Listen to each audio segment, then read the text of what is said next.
So it isn't sin that torments. It is the guilt,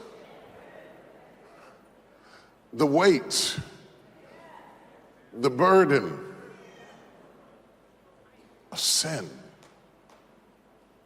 of being wrong, of having wronged someone, of having mistreated someone, of having stolen from someone, lied on them, or betrayed them.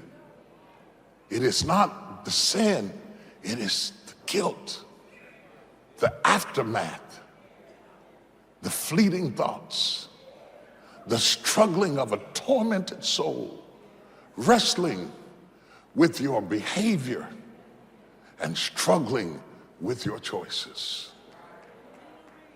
The guilt of sin. If this woman was tormented, she wasn't tormented by sin itself, but the guilt of sin.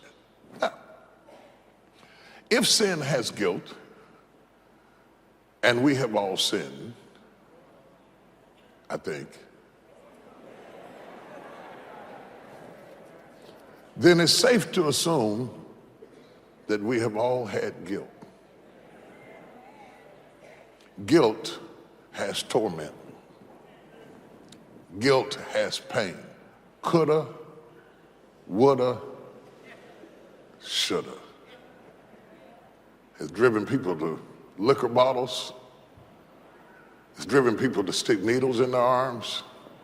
It's driven some people to put a gun to their head because they could not live with the guilt of sin. Not just sin, the guilt of abandoning children, the guilt of giving a child away, the guilt of abortion, the guilt of lying, cheating, the guilt of destroying a life, the guilt of infecting a person, the guilt of betraying a confidence, the guilt of breaking a heart, the guilt of destroying a life. It's not that you don't go on. You can go on because you're tough, you're strong, you're relentless.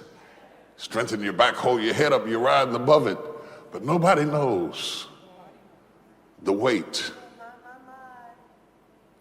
of guilt.